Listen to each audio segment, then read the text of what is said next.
¿Qué tal? Muy buenas noches. Les saluda el doctor Moisés Casarrubias Ramírez, secretario suplente de Actividades Académicas del Colegio de Medicina Interna de México, y a nombre del doctor Ramón Barrera Cruz, presidente del colegio, es un gusto invitarlos y presentar a ustedes a la sesión correspondiente al día 11 de febrero de 2026 con el tema enfermedad pulmonar obstructiva crónica, exacerbaciones y su manejo al salir del hospital, el cual estará a cargo del doctor Rafael de Jesús Hernández Centeno, quien es médico especialista en neumología, donde cursó su especialidad en el Instituto Nacional de Enfermedades Respiratorias de la Ciudad de México. Ha hecho estudios de alta especialidad en enfermedad pulmonar obstructiva crónica y fisiología de la vía aérea. Fue Research Fellow de los laboratorios Hipkins Christie en la Universidad McGill y cuenta con una maestría en Ciencias Médicas por la Universidad Nacional Autónoma de México, con sede en el Instituto Nacional de Ciencias Médicas y Nutrición Salvador Subirán. Es miembro del Sistema Nacional de Investigadores Nivel 1 y titular de la Clínica de EPOC y bronquiectasias del Instituto Nacional de Enfermedades Respiratorias, jefe de sección EPOC de la Sociedad Mexicana de Neumología y Cirugía de Tórax de 2022 a 2023 y vicepresidente actual del Departamento de EPOC de la Asociación Latinoamericana de Tórax actualmente. Es un placer contar con la presencia del doctor. Es un gusto presentarlo y podemos dar inicio a la sesión. Bienvenidos todos.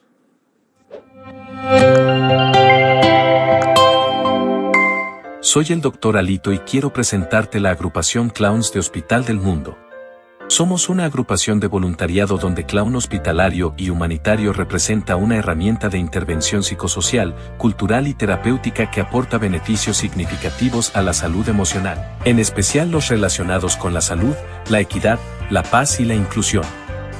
Además de sus intervenciones directas, Clowns de Hospital del Mundo también promueve la formación, investigación y sensibilización sobre el impacto del arte clown en la salud emocional y resiliencia humana, contribuyendo al desarrollo de una cultura del cuidado más empático, inclusivo y humanitario.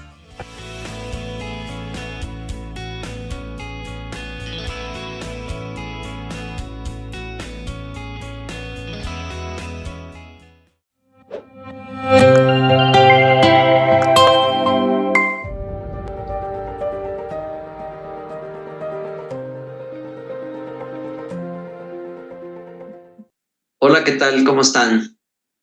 En esta ocasión estamos aquí gracias al Colegio Mexicano de Medicina Interna y a su mesa directiva.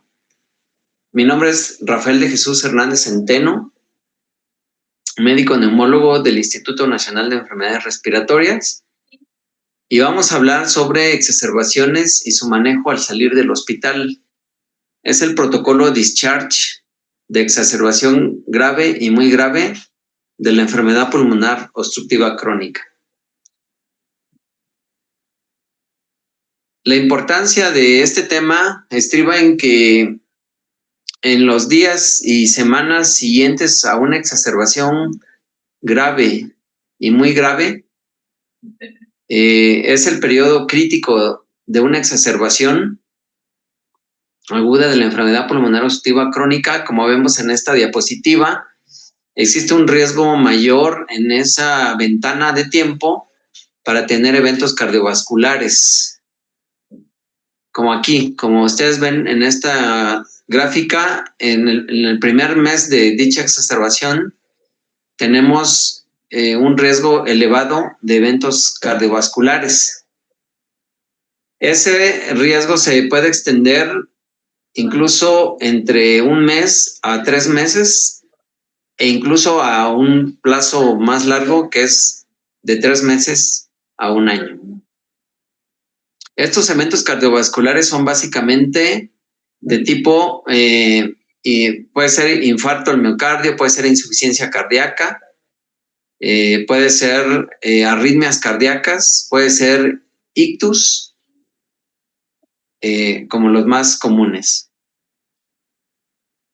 Se ha visto que a 1 año después de una exacerbación grave del EPOC, 1 de cada 5 pacientes puede fallecer en el plazo de 1 año, como vemos acá.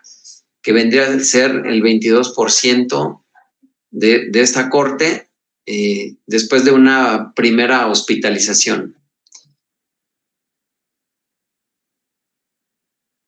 Y si nos vamos a un periodo de tiempo más a largo plazo, como vemos acá, las exacerbaciones aumentarán ese riesgo de muerte, incluida la relacionada con las enfermedades cardiovasculares.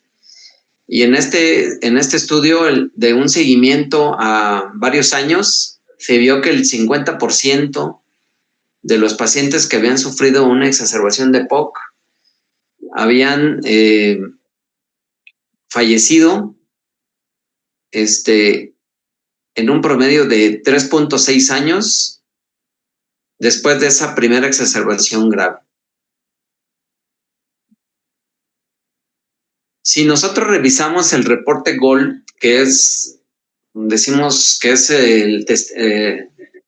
digamos que son los evangelios, ¿no? del manejo del EPOC, pero es un reporte global, y pues en este documento pues todo gira en torno a la intervención farmacológica, y pues es un documento que pues las regiones o los países pueden adoptar algunas cosas que vienen ahí para diseñar sus propias guías. Pero si nosotros revisamos la parte donde viene los criterios de alta y recomendaciones de seguimiento, ustedes van a ver, viene dos páginas, y viene este cuadro donde se resume lo de las 2 páginas.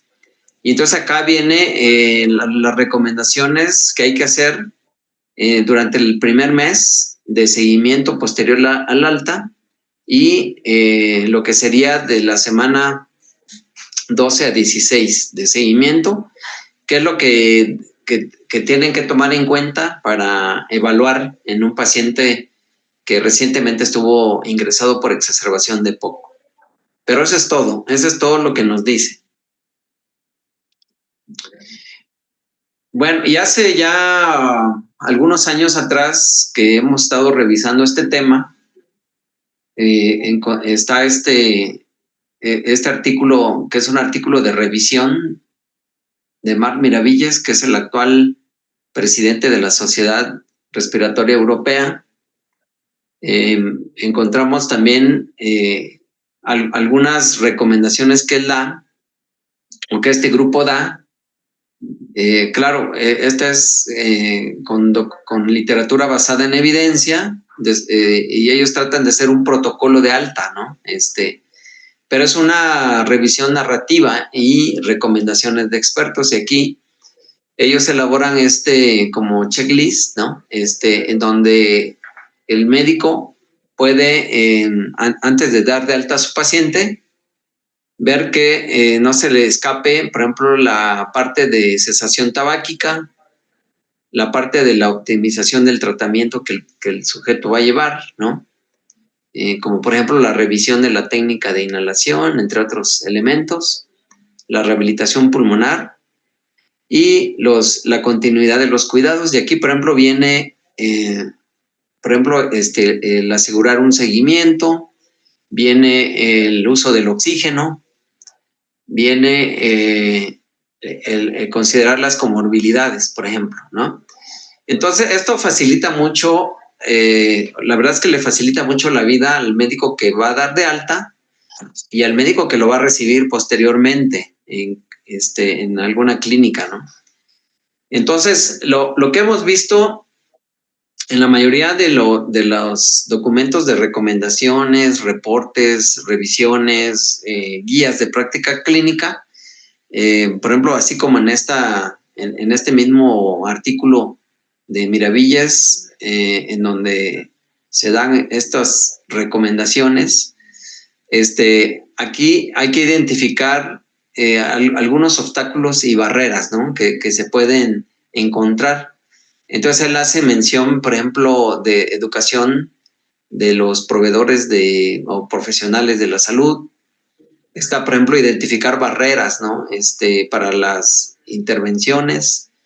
La colaboración multidisciplinaria es otra. porque en el caso de POC, por ejemplo, a lo mejor vamos a necesitar un rehabilitador pulmonar, vamos a necesitar un cardiólogo, vamos a necesitar un geriatra, por ejemplo, un médico internista. Está también la parte financiera, ¿no? De costos que origina toda esta estrategia. Está también el poder auditar esos procesos y retroalimentarlos, ¿no? Para cada vez mejorar esos procesos. Y vienen otras estrategias para motivar y estimular no solo al equipo de salud, sino también al paciente, al familiar. Y pues también viene la parte de los recordatorios, ¿no? Para el seguimiento, para los checklists, para que no se salte algún elemento de la estrategia de atención, tanto de la intervención farmacológica como la no farmacológica. Entonces, la verdad es que haciendo búsqueda de literatura de este tema del protocolo de alta, posiblemente hay otros 2 documentos que encontré en la literatura. Uno fue de Irlanda del Norte, donde también ellos proponen un formato como de checklist parecido al que les presenté. Y también hay un artículo español donde hacen también una revisión de estudios con este enfoque. Y también hay un estudio de metaanálisis donde se evalúan estos que les llaman care bundles, que son como paquetes de cuidados. Y lo que se ha visto es que cuando se adoptan esos paquetes de cuidados en el egreso hospitalario, pues se reduce mucho, sobre todo la tasa de recaídas.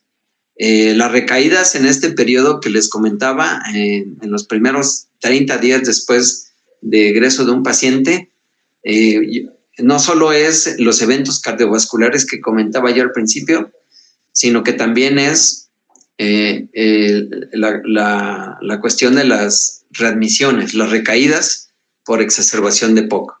Y hay, por ejemplo, información en Europa, por ejemplo, que la tasa de admisión puede ser en el primer mes de egreso de un 20% de readmisión, y a 3 meses puede ser de casi un 40% de readmisión. Entonces, había necesidad de un documento más en forma,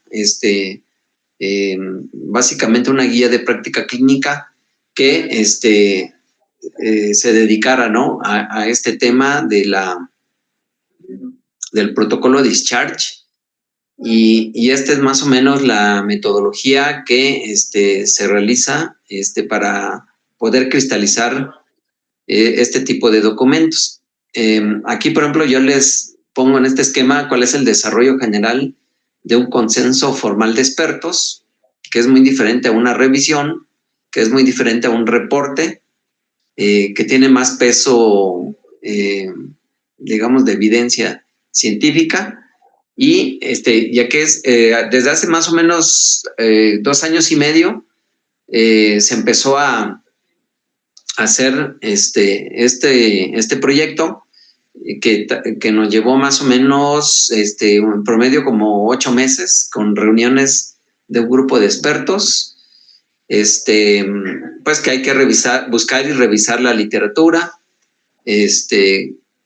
como ven acá, y hacer las preguntas pico y elaborar las recomendaciones y hacer el nivel de consenso vía un panel Delphi y pues la revisión final. Y este documento, pues, o esta metodología se describe, si ustedes hacen una escaneo de este código QR, es el consenso mexicano de POC 2025 o GMPOC 2025, y ahí en la metodología ustedes pueden ver de una forma más descrita el proceso metodológico de una guía de práctica clínica.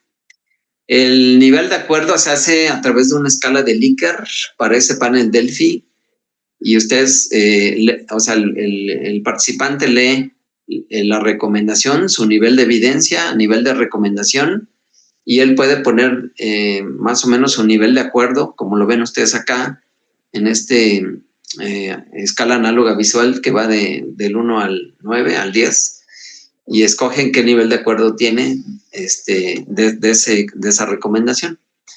Igualmente pueden escanear el código QR, que es la guía GMPOC, y ahí también comentan de una forma más descriptiva este proceso. Entonces, en sí, el consenso panel Delphi que nos lleva pues a esta oportunidad de estar con ustedes es el protocolo Discharge de la exacerbación grave y muy grave de EPOC. Incluyó estas preguntas pico, o sea, fueron 9 preguntas pico, y vemos cuál fue la media de nivel de acuerdo con su desviación estándar, la mediana, y qué porcentaje de consenso se llegó. Como vemos, es un consenso bastante alto. Prácticamente no fue necesario hacer más de una ronda, ¿no? de aplicar el consenso. Y aquí tenemos la lista de médicos expertos que participaron en este consenso, que incluye básicamente médicos neumólogos y 2 metodólogos expertos en este tema de consensos. Y ustedes pueden escanear también en este código QR el documento de esta guía de práctica clínica.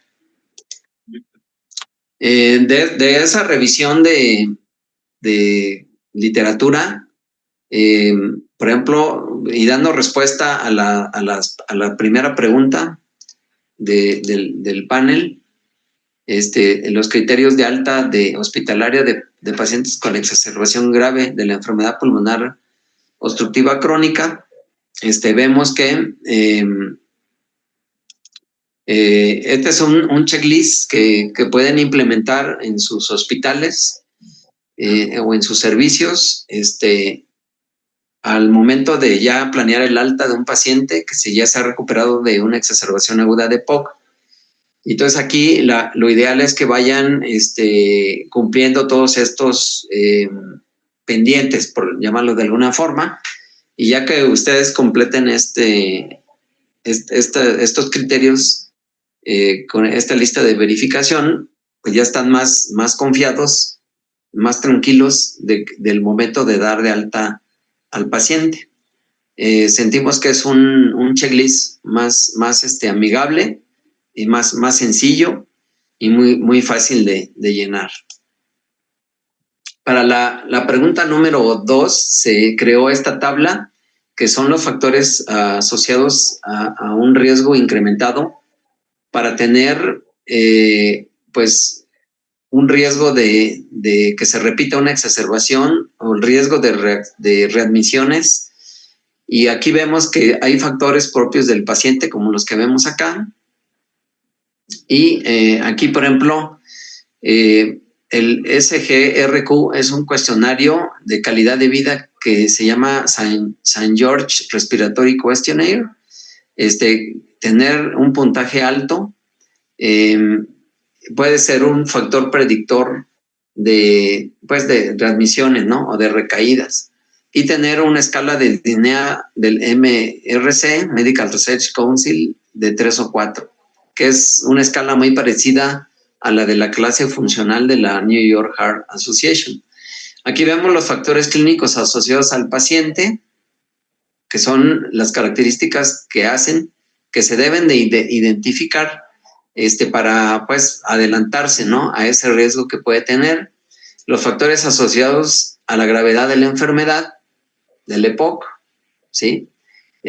Como tener una función pulmonar baja, menor del 30%, ser exacerbador frecuente, tener una falla respiratoria hipercápnica, tener un estadio GOL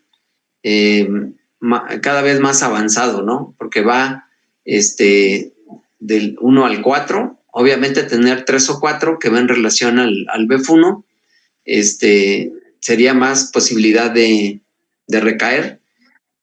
y pues tener puntajes elevados en escalas multidimensionales como estas que vemos acá, pero la más conocida y más aplicada es el BODE, que incluye el índice de masa corporal, el nivel de obstrucción a través de una espirometría, viendo el BEF1, lo que es la disnea según la escala del MRC, y lo que es el ejercicio. En una escala, en una prueba de caminata de 6 minutos, si el paciente tiene un desempeño pobre, básicamente se habla que si recorre menos de 150 metros en 6 minutos, pues te da una previsión, ¿no?, de recaídas. Y hay algunos biomarcadores, ¿no?, como la eosinofilia, la proteína C reactiva, los marcadores cardíacos, la presión arterial de dióxido de carbono y el bicarbonato. Son otros biomarcadores que nos pueden ayudar a identificar pacientes con ese riesgo.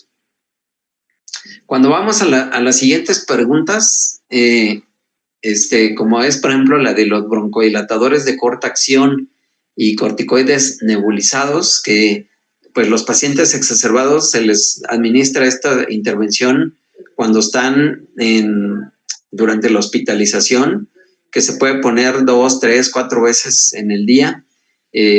Pues esta intervención puede continuarse, claro que sí, en casa, ya que son seguros y eficaces, sobre todo cuando el sujeto enfermo tiene deterioro cognitivo, tiene deterioro neuromuscular o debilidad, ¿no?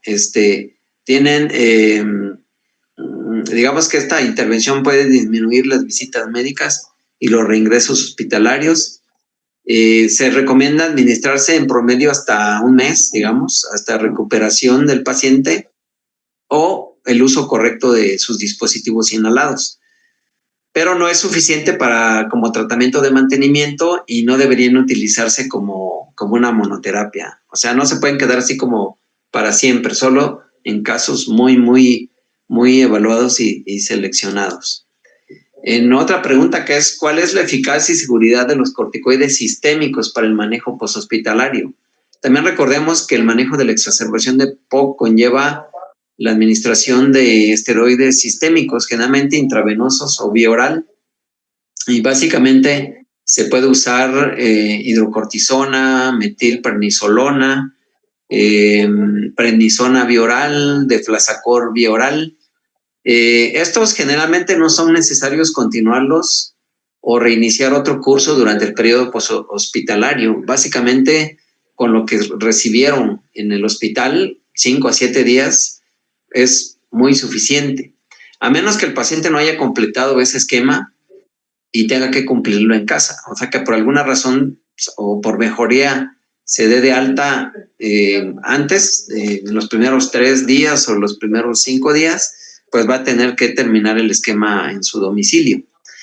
No es necesario los esquemas de reducción o esquemas de duración prolongada, porque se ha visto que no abona mayor beneficio y pueden acarrear más bien complicaciones. Tampoco puede ser un esquema terapéutico en pacientes ya recuperados. El paciente debe regresar a su inhalador de mantenimiento. Entonces, ahí han salido muchos estudios como el Primus, que estos son estudios en Norteamérica, también hay en España, en el Reino Unido, en Japón, similares a en donde se ha visto por los registros de las recetas en los sistemas que ellos tienen, ya que ellos cuentan con buen registro, ¿no?, de las prescripciones médicas, los claims, como por ejemplo en el sistema Medicaid, por ejemplo, ellos evaluaron retrospectivamente a aquellos pacientes que habían estado hospitalizados por una exacerbación de POC.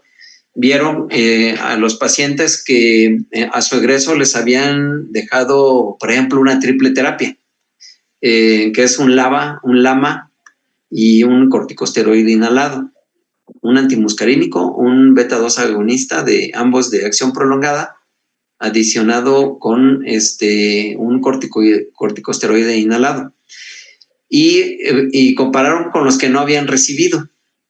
o con los que se tardaron en darles ese tratamiento.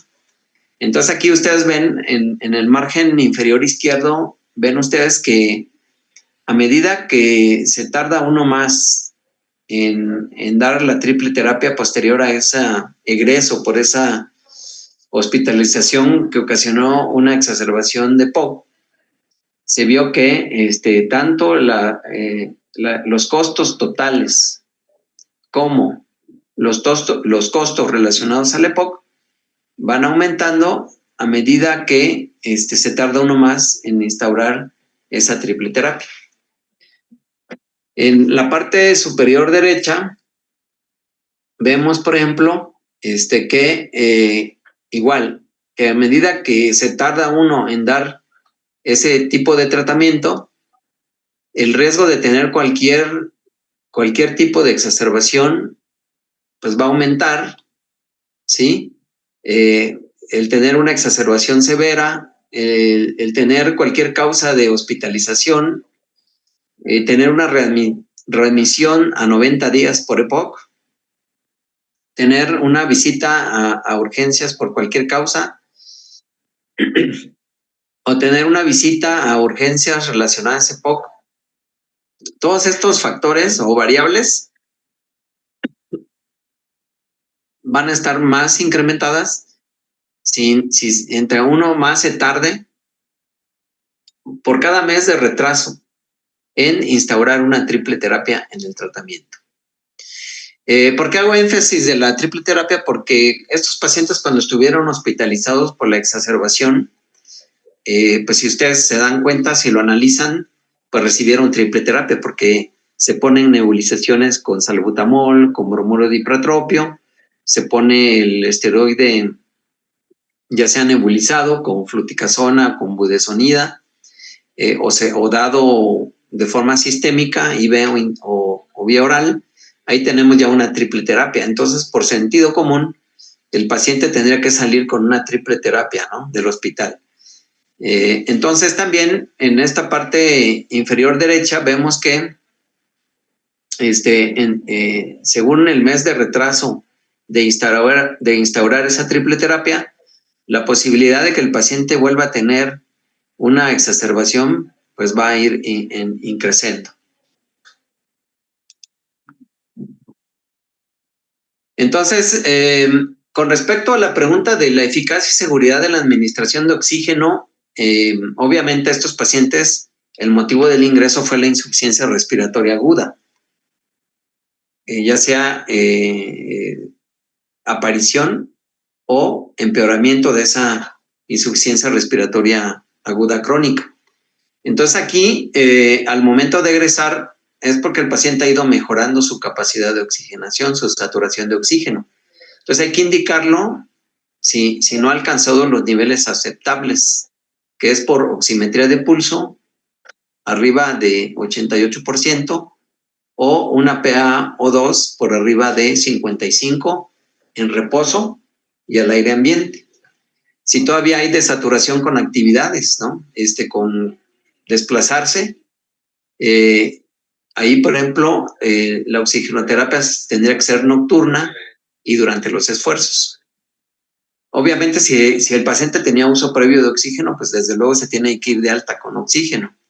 Reevaluar la necesidad entre 1 a 4 semanas y a la semana 12 a 16. En el caso de aquellos pacientes que no requerían oxígeno previamente, pero que tuvieron que salir con él durante este egreso hospitalario. Entre 40 y 80% de los pacientes se van a recuperar y por lo tanto no lo necesitarán a largo plazo.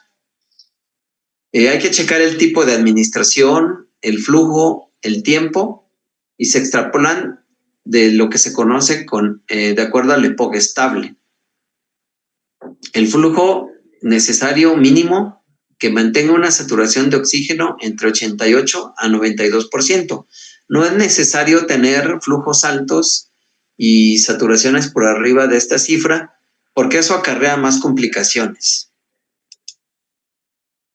Y con respecto, por ejemplo, a la rehabilitación pulmonar, Este es un reto también porque se confunde mucho la rehabilitación pulmonar con la fisioterapia pulmonar. La fisioterapia pulmonar es un capítulo de todo lo que va englobado en la rehabilitación pulmonar. Sabemos que la terapia respiratoria o la fisioterapia es, por ejemplo, entrenar al paciente en tos efectiva, técnicas de respiración, ejercicios diafragmáticos, puede ser manejo de las secreciones. Eso es básicamente lo que es la fisioterapia pulmonar. La inhaloterapia se refiere al uso del dispositivo inhalado, se refiere al uso de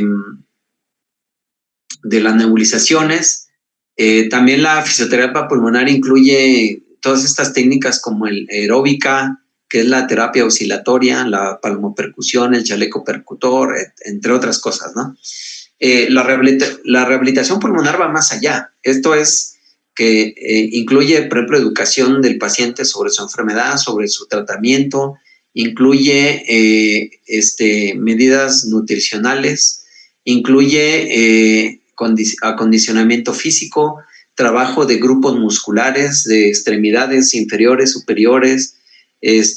O sea, es una estrategia compleja, y un problema que tenemos en nuestro país es que contamos con muy pocos especialistas de rehabilitación pulmonar.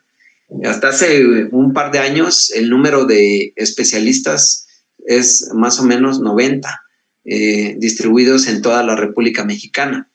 Entonces sí, se hace un poco complejo interconsultar o interactuar con un especialista de este tipo, y por tanto se nos hizo muy, muy práctico incluir esta pregunta en este documento. Y si ustedes revisan el GEMEPOC 2025, en el capítulo de rehabilitación pulmonar también encontrarán una tabla de los ejercicios con su frecuencia, el tipo y duración que debe hacer el paciente con EPOC.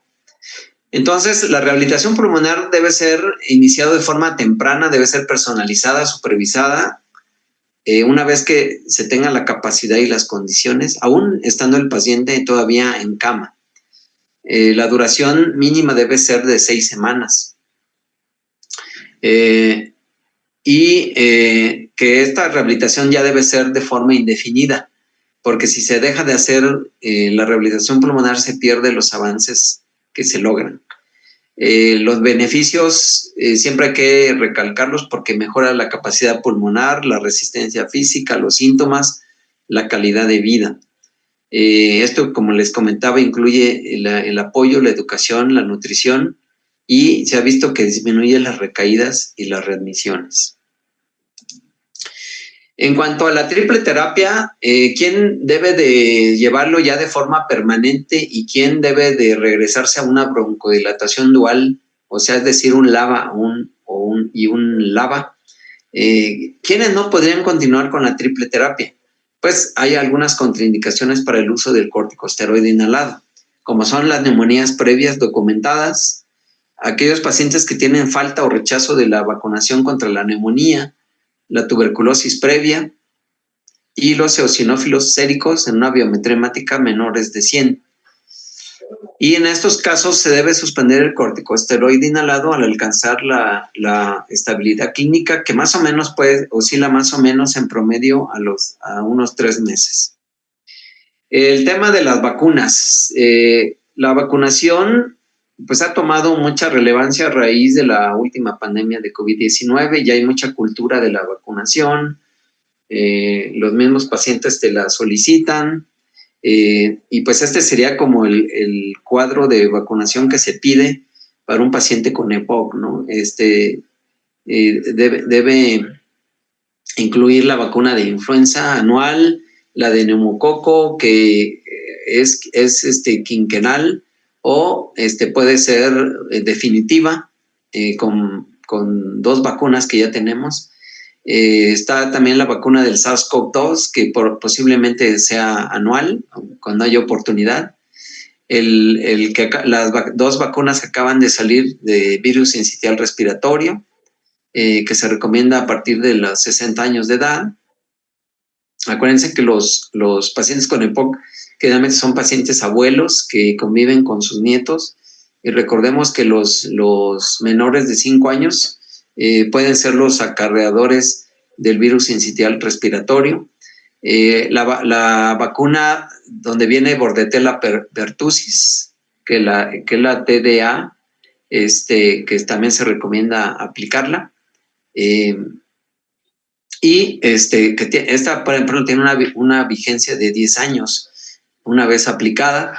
Y está la del herpes zóster, que a lo mejor no tiene tanta asociación con exacerbaciones de EPOC, pero por las condiciones de los pacientes, las comorbilidades, el herpes zóster puede atacar pues a los pacientes y sumarse, ¿no?, a lo que son las comorbilidades del paciente.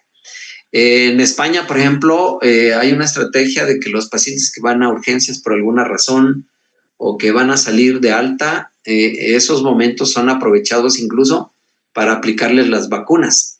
Sabemos que no es el momento ideal, ¿no?, porque de alguna forma se están atendiendo de algo, pero muchas veces si el paciente se le dice, ¿sabe qué?, cuando salga de aquí tiene que ponerse estas vacunas, pues muchos de ellos no lo van a hacer, ¿no? Entonces es una estrategia que se ha adoptado en algunos países.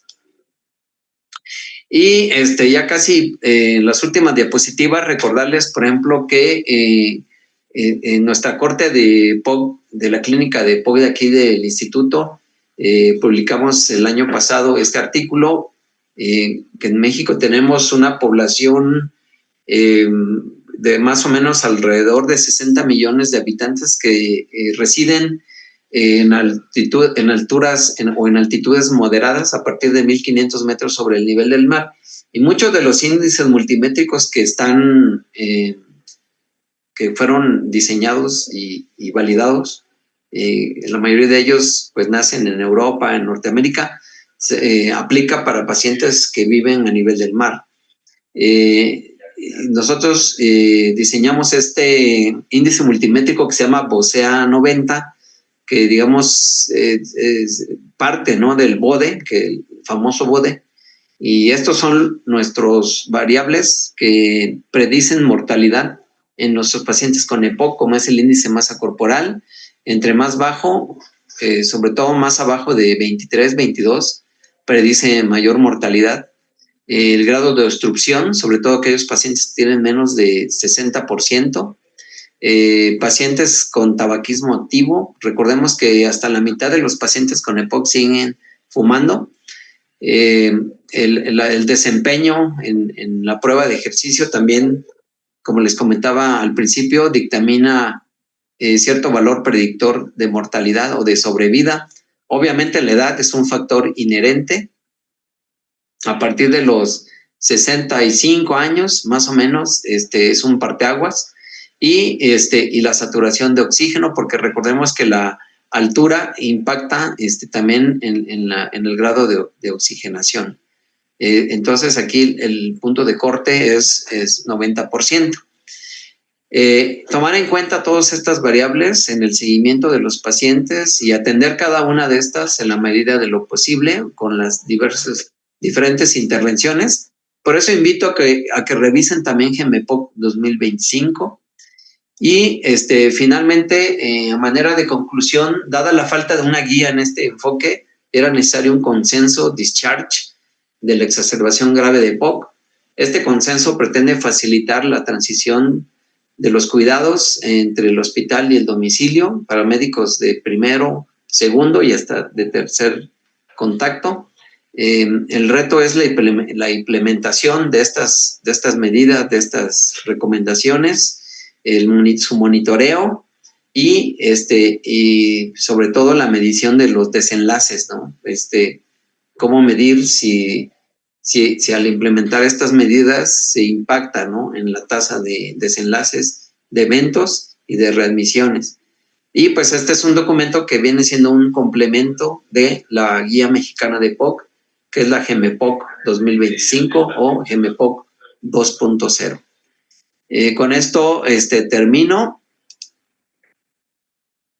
y yo creo que vamos a tener oportunidad de preguntas y comentarios. Agradezco su interés y atención.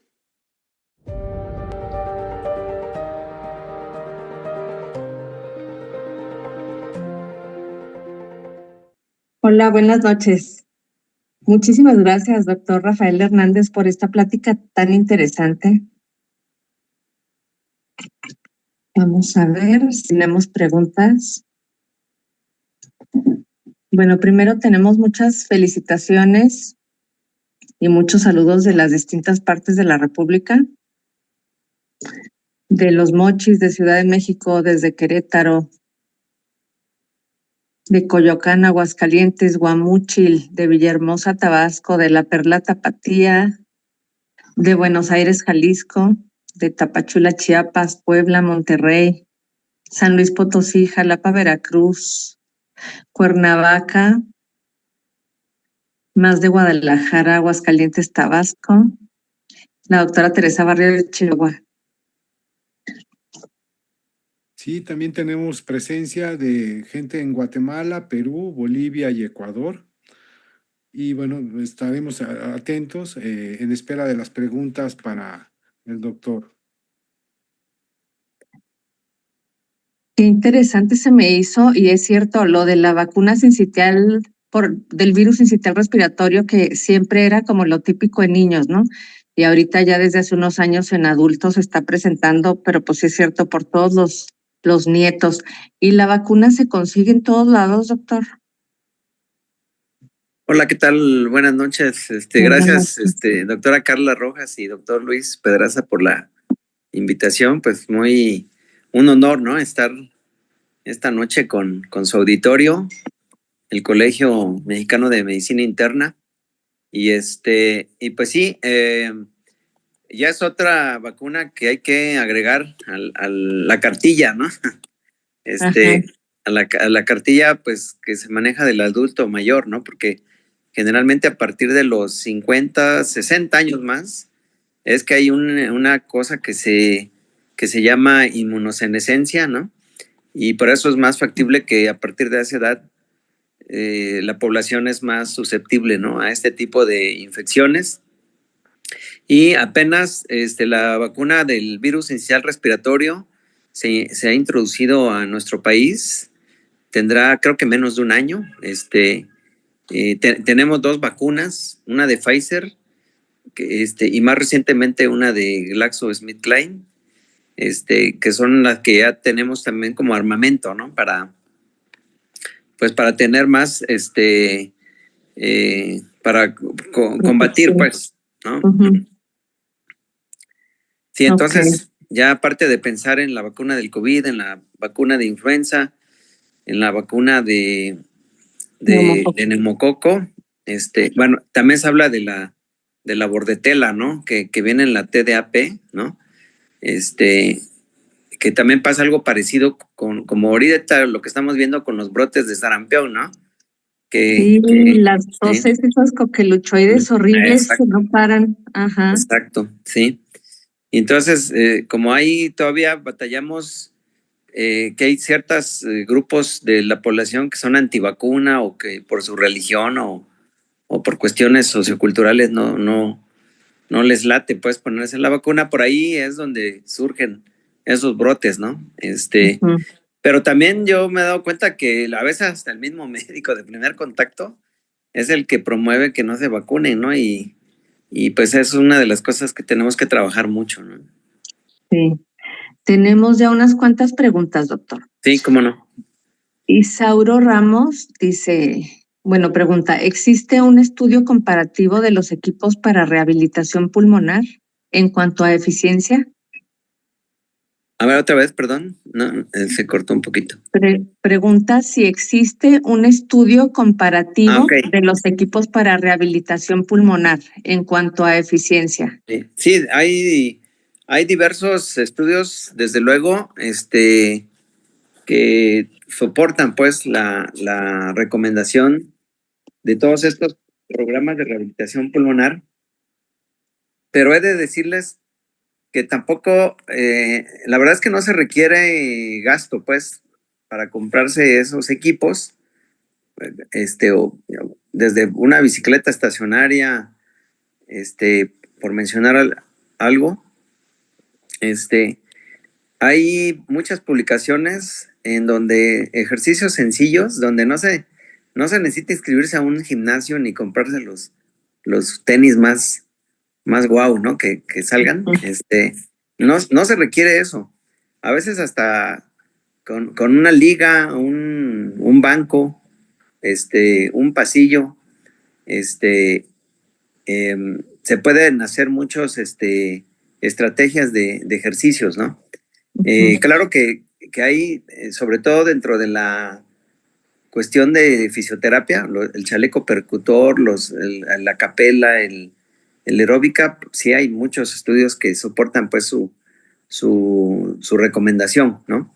Y por eso yo invitaba en la plática a revisar GEMEPOC 2025, porque ahí se vierte en una tabla, porque antes decíamos, no, pues que la rehabilitación pulmonar, pero no le decíamos al médico de primer contacto cómo ni, ¿no? O sea, ya le aterrizamos un poquito más, ¿no?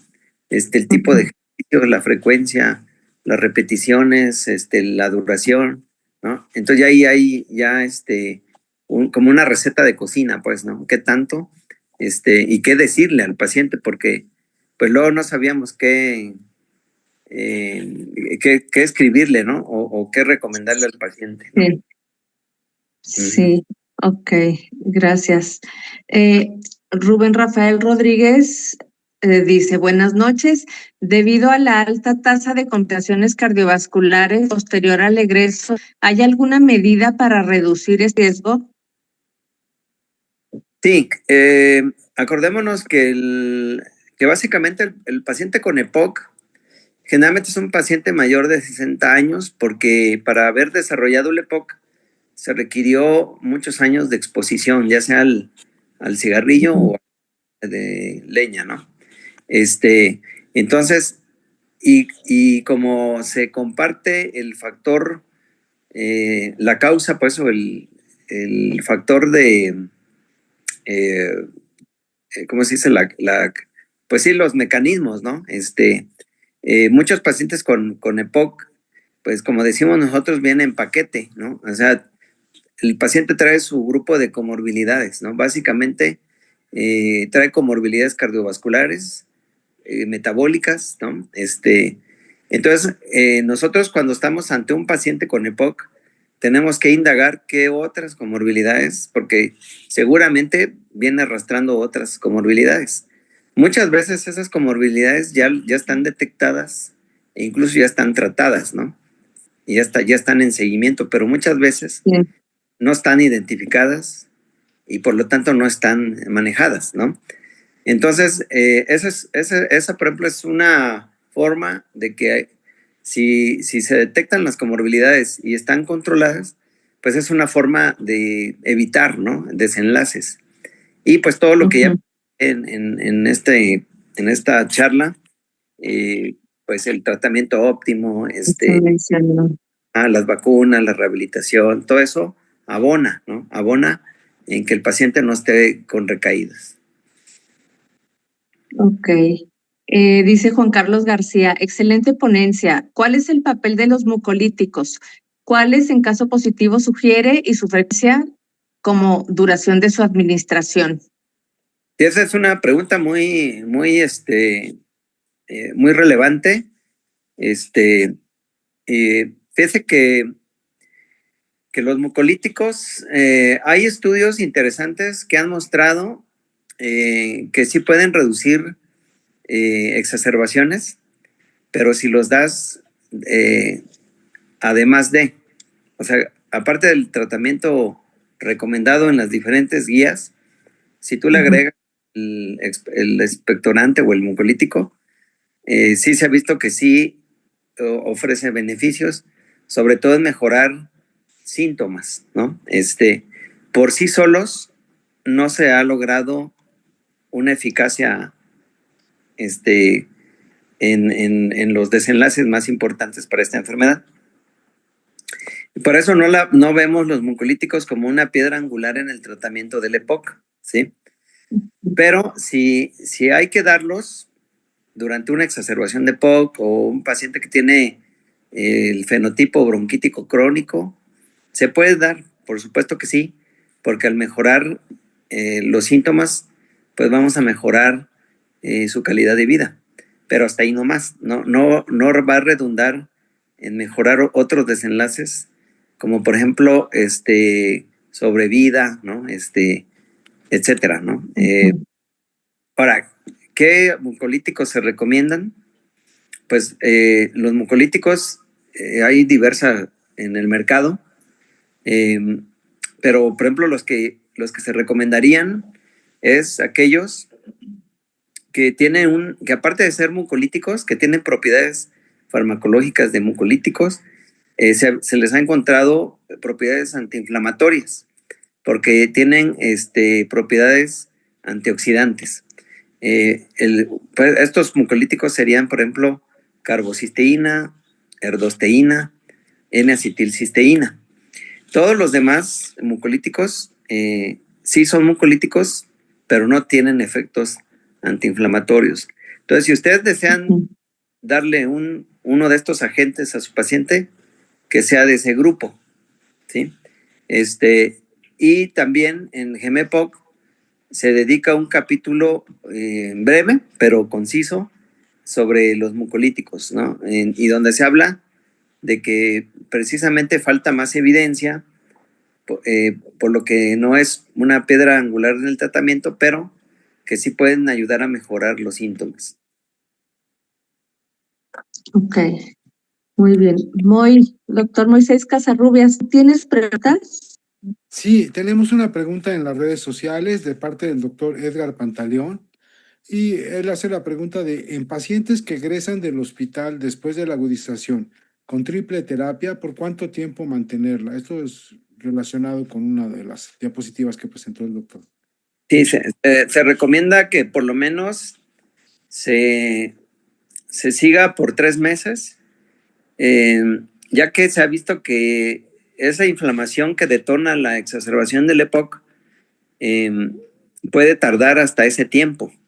Y ese es el tiempo también en el que el paciente recupera su estado basal previo a la exacerbación. Y como también decía otra de las preguntas del protocolo discharge, ya al llegar los 3 meses del tratamiento con la triple terapia, ahí reevaluar qué paciente va a continuarlo de forma indefinida como parte de su manejo de mantenimiento del EPOC y quién se va a desescalar a la doble terapia. Gracias, doctor. Excelente. Adelante, Carla, con las demás que tienes en el chat. Sí, José Manuel Flores lo felicita y pregunta cuánto tiempo utilizar beclorazona por la complicación, por el ocasional parto de meiosis monar. Perdón, se escuchó entrecortado, perdóname, Carla. Perdón.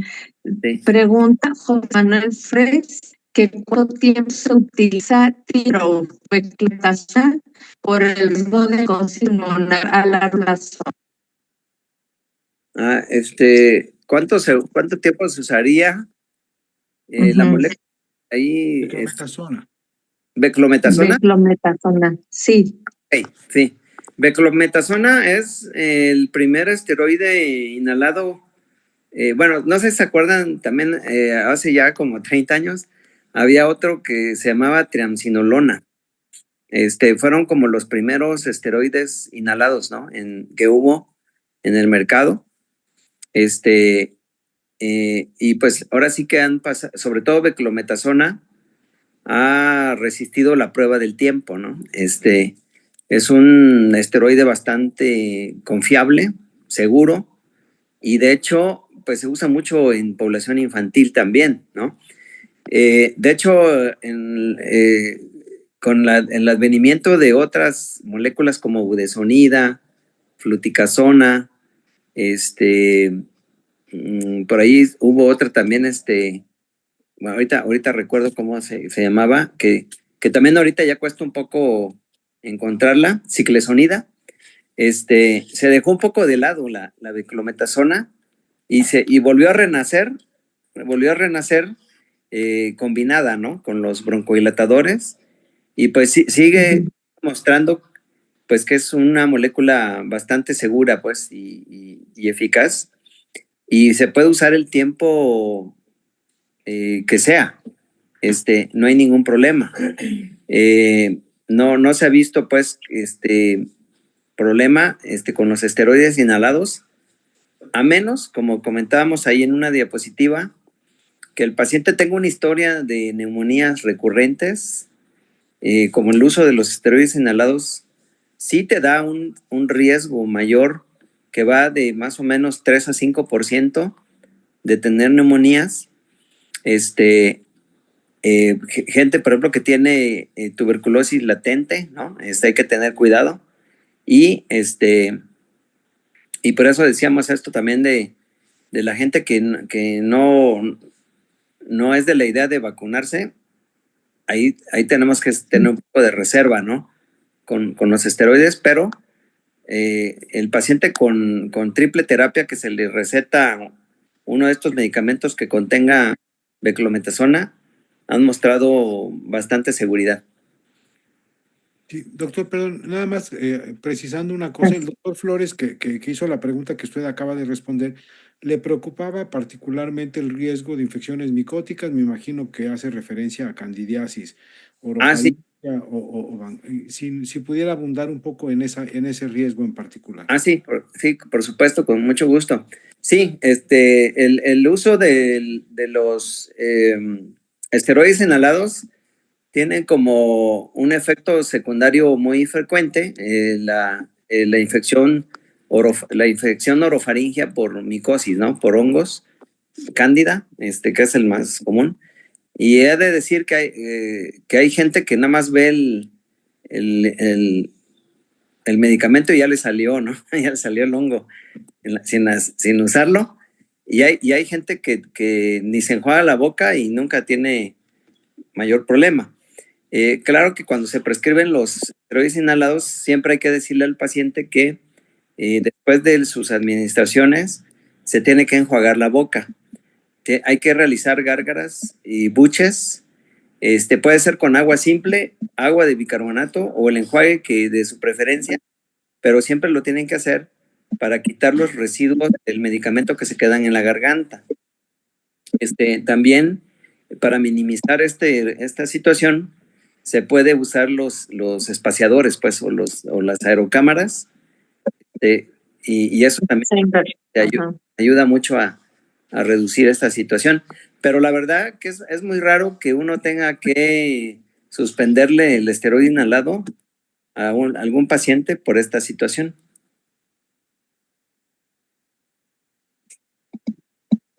Okay. ¿Pero alguno predomina más en particular o en realidad son iguales todos los esteroides inhalados? En general es una, digamos, evento adverso de clase, ¿no? Del grupo de los medicamentos. Sí se puede observar más con los polvos secos. Si lo comparamos, por ejemplo, con los inhaladores de dosis medida. Porque los polvos secos, la partícula que hay que inhalar es más grande, oscila entre 3 a 6 micras. En tanto, los dispositivos que son inhaladores de dosis medida son de 1 a 3 micras. Entonces, entre más grande sea digamos, el aerosol, que la partícula del aerosol, pues es más factible que se impacte en la garganta a la hora de inhalar. Y por lo tanto, posiblemente se observe más con fluticasona, porque la fluticasona es una de las moléculas que viene más en presentación de polvo. Ok, la fluticasona, muy bien. Moy, ¿quieres continuar con las preguntas? Dos preguntas más. Tenemos dos preguntas más en el chat. Una de ellas tiene que ver específicamente con ¿En dónde a nivel del sector salud está disponible la vacuna para virus sincicial respiratorio? Y en caso de que no esté disponible en el sector salud, ¿en dónde podría conseguirse de forma privada?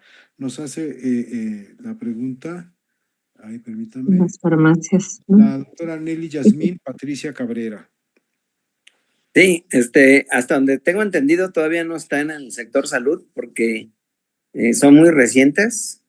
Ya ve que tarda el proceso puede tardar 2, 3 años en que lo tengamos en el sector salud. Así pasó, por ejemplo, con Prevenar 13, ¿no? Que estuvo mucho tiempo solo en la parte privada hasta que finalmente ya ha ido permeando en el sector salud. Hasta ahorita nada más se conseguiría a nivel privado, y generalmente se hace, pues sí, como dice Carla, en farmacias de cadena, ¿no? Que luego, ellos compran miles, ¿no? De piezas, puede ser con su médico, ¿no? Que a través de un distribuidor se consiga la vacuna.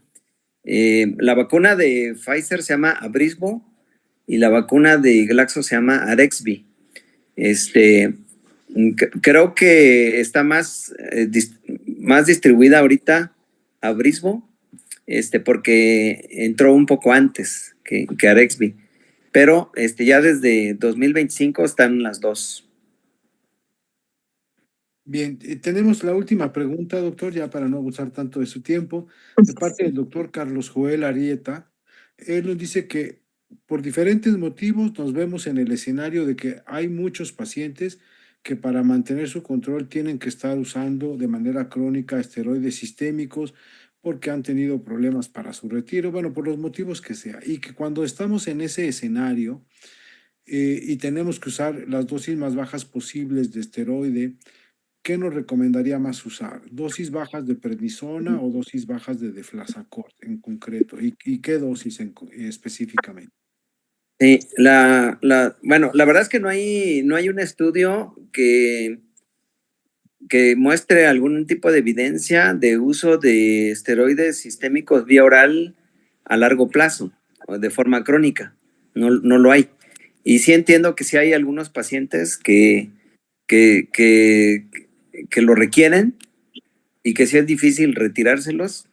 Y pasa un poquito como los casos de difícil control de asma, ¿no? Que les tiene uno que dar el esteroide sistémico y es bien complicado retirarlo. Creo que ahorita, afortunadamente en EPOC son los menos, ¿no? Este tipo de pacientes. Y como hemos visto en los últimos años en asma, la llegada de los biológicos puede facilitar mucho el poderlos destetar, ¿no? De estos medicamentos. Pero yo creo que en la medida de lo posible, reducir el gramaje, digamos, diario de los esteroides al que podría ser idealmente 7.5 miligramos, sería un buen logro. Y de preferencia, por ejemplo, aunque deflazacort es el menos estudiado, es más estudiado prednisona, prednisolona, que en México no lo hay.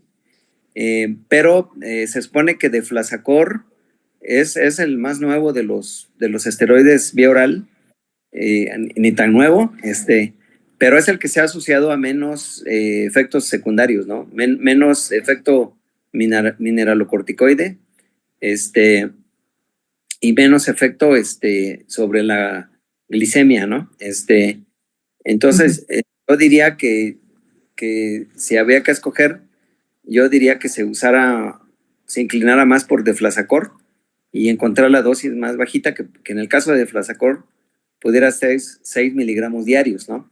Pero hay que revisar esos casos porque puede ser sobreposición asma-EPOC, pueden ser POC eosinofílicos y puede hacer que tengan la oportunidad ese paciente de beneficiarse ya con 2 biológicos que ya están aprobados para EPOC, ¿no? Que es el dupilumab y el